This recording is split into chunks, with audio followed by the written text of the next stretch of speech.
ఇక్కడ నిలబడి నేను ఇటువైపు చూస్తుంటే, అంటే నా కుడి చేయి దిక్కు చూస్తుంటే, నాతో పాటు పీడిఎస్లో పనిచేసిన వాళ్ళు కొందరు కనిపిస్తున్నారు. ఈ భూమి మీద లేరు, చనిపోయారు, చంపబడ్డారు. మీరందరు ఇక్కడ కూర్చొని నినాదాలు ఇస్తున్నారు, జార్జ్ రెడ్డి అమరాయ్, జార్జ్ రెడ్డి అమరాయ్ అని. ఆయన ఒకప్పుడు మాకు నాయకుడు, పీడిఎస్కు నాయకుడు, సంస్థాపక నాయకుడు పీడిఎస్. ఆ పక్కనే జంపాల ప్రసాద్ ఉన్నాడు. ఆయన ఉస్మానియా ఇంజనీరింగ్ కాలేజీలో చదివినటువంటి విద్యార్థి. మీకందరికీ తెలుసు, ఎమర్జెన్సీ చీకటి రోజుల్లో ఆయన్ని రాజ్యం, పోలీసులు కాల్చి చంపి ఎన్కౌంటర్ హత్య అన్నారు. అట్లనే నాకు సన్నిహితుడు, అటువైపు ఉన్నటువంటి పీడిఎస్యు మధుసూదన్ రాజ్ యాదవ్ అని రాసిన పేరు. ఆయన నేను ఇద్దరం ఎమర్జెన్సీ కాలంలో అండర్ గ్రౌండ్ ఉండే రూమ్లో, ఒకే రూమ్లో ఉన్నా.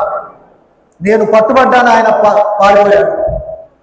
ఆ తర్వాత కాలంలో ఎన్కౌంటర్ హత్యల పరంపర మన రాష్ట్రంలో ఏదైతే జరుగుతుందో, బహుశా మొట్టమొదటిసారి హైదరాబాద్ నగరంలోనే ఆ కామ్రేడ్ మధుసూదన్ రాజ్ యాదవ్ని పోలీసులు చంపి ఎన్కౌంటర్ అన్నారు. అటు ఇటు చూస్తుంటే కొంత భావోద్వేగం కూడా కలుగుతున్నారు. మీరు ఇప్పుడే ఒక నినాదం ఇచ్చారు, జీనా హేతో వర్ణాసి కో కదం కదం పర్లన్నాసి. నాకు తెలీదు ఈ నినాదం యొక్క లోటుపాతంలోకి ఎంతమంది వెళ్ళారని. సాధారణంగా నినాదాలుగానే ఉంటాయి. ఒకసారి మన నిత్య జీవితంలో ఇది ప్రతిబంధిస్తే, నిత్య జీవితంలో ఆచరణలో పెట్టేటువంటి ప్రయత్నం చేస్తామా అనేటువంటి ప్రశ్న ఈ సభల సందర్భంగా మనం వేసుకోవాల్సినటువంటి జరూరైనటువంటి బాధ్యతమైన మన పైన. చాలా ఉత్తేజకరంగా ఇప్పుడు పాటలు పాడారు, మీరందరూ గొంతులు కలిపారు బ్రహ్మాండంగా, సంతోషం. కానీ ఆ పాటల సారాన్ని మన లోపలికి తీసుకొని అది అమలు చేయాల్సినటువంటి కర్తవ్యం, బాధ్యత మన పైన ఉన్నదా లేదా అనేటువంటి ఈ సందర్భంగా మనకు మనం ప్రశ్నించుకోవాల్సినటువంటి అవసరం ఉంది. నన్ను మాట్లాడమన్నది నాకు ఒక సబ్జెక్ట్ ఇచ్చారు. నేటి సమకాలీన పరిస్థితుల్లో విద్యార్థి ఉద్యమం అనేటువంటి సబ్జెక్ట్ ఇచ్చారు మాట్లాడమని.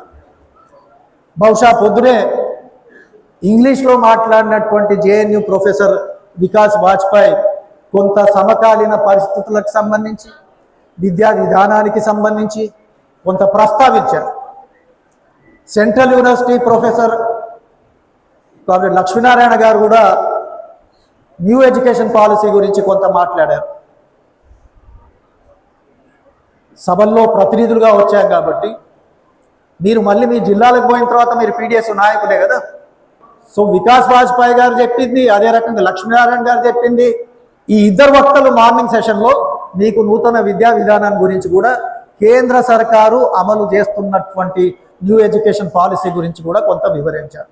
అంటే నేను చెప్పబోయే సబ్జెక్ట్ ఏదైతున్నదో సమకాలీన పరిస్థితుల్లో ఒక రెండు ముఖ్యమైనటువంటి అంశాలు వాళ్ళు ప్రస్తావించారు, చెప్పారు. చర్చ మొదలు పెట్టుకోదలుచుకున్నది ఈ సబ్జెక్ట్కి సంబంధించింది. మనం చాలా లూజ్గా విద్యార్థి ఉద్యమం అంటున్నాం. నాకు కొంత ప్రశ్న వస్తున్నది. అంటే ఇప్పుడు కొంత వయసు పెరిగింది కాబట్టి విద్యార్థులం కాదు కాబట్టి బహుశా అర్థం కాకపోవచ్చు నాకు కూడా. విద్యార్థి ఉద్యమం అంటే ఏంటి? పీడిఎస్ నాయకత్వాన్ని ఉన్నటువంటి ఉద్యమే విద్యార్థి ఉద్యమం, లేదా ఇతర సంస్థల నాయకత్వంలో ఉన్నటువంటిదే విద్యార్థి ఉద్యమం? సాధారణంగా విద్యార్థి ఉద్యమం అంటే ఎన్ని రకాలుగా ఉన్నదనేటువంటి ప్రశ్న వేసుకుందాం. నేను మీ ముందు ఒక ప్రతిపాదన పెడతా. అప్పటి ఆంధ్ర రాష్ట్రంలో 80లో 90లో కూడా వచ్చింది ఒక యాజిటేషన్ వచ్చింది, ఒక ఆందోళన వచ్చింది. ఏంటి ఆందోళన? బీసీలకు, ఎస్సీలకు రిజర్వేషన్లు ఉండొద్దని ఒక ఆందోళన వచ్చింది. హైదరాబాద్లో ఉన్నటువంటి మెడికల్ కాలేజ్ స్టూడెంట్, వరంగల్లో కాకతీయ యూనివర్సిటీలో ఉన్నటువంటి మెడికల్ కాలేజ్లో ఉన్నటువంటి స్టూడెంట్స్ కూడా ఆ ఆందోళనలో చురుగ్గా పాల్గొన్నారు. మళ్ళీ అది కూడా ఒక విద్యార్థి ఉద్యమే కదా. రిజర్వేషన్లు వద్దు, ఢిల్లీలో కూడా జరిగింది. మండల్ కమిషన్ సిఫార్సులకు వ్యతిరేకంగా ఢిల్లీలో కూడా పెద్ద ఉద్యమం జరిగింది, పెద్ద ఆందోళన జరిగింది. ఒకడైతే నిప్పంటించుకున్నాడు రిజర్వేషన్ ఉండొద్దని. మళ్ళీ ఈ ఆందోళన ఎట్లా చూస్తాం మనం?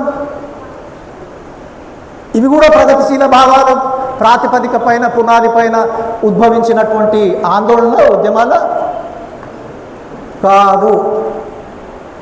అందుకోసం నేను ఇప్పుడే రిజర్వేషన్లకు వ్యతిరేకంగా ఉద్యమం వచ్చింది అంటున్నా. నేను అది మార్చుకుంటున్నా. రిజర్వేషన్లకు వ్యతిరేకంగా ఉద్యమం కాదది, అది ప్రతిఘాతుక ఉద్యమం. అదొక రియాక్షనరీ ఉద్యమం. సమాజాన్ని ముందుకు తీసుకుపోయే విద్యార్థి ఉద్యమం కాదు అది.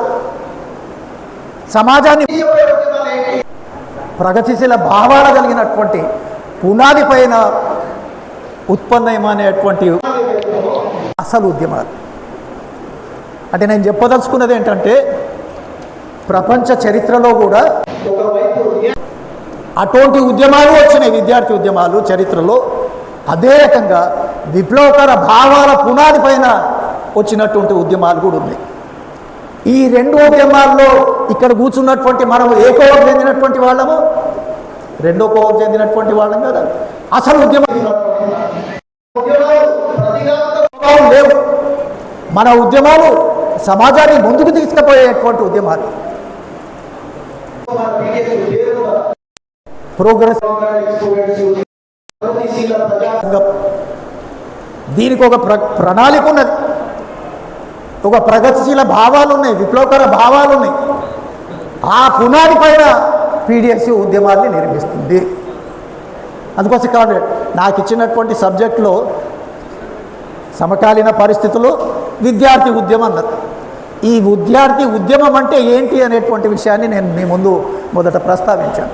విద్యార్థి ఉద్యమాలు ఎటువంటివైనా ఉండొచ్చు, వేల సంఖ్యలో విద్యార్థులు కదలొచ్చు కూడా కొన్ని సందర్భాల్లో. కానీ ఆ ఉద్యమాలు నిర్దేశించుకున్నటువంటి డిమాండ్ల పైన ఆధారపడి ఉంటుంది. అది ప్రగతిశీల స్వభావం కలిగి ఉన్నదా, లేకపోతే ప్రతిఘాతుక స్వభావం కలిగి ఉన్నదా అనేటువంటిది ఆధారపడి ఉంటుంది.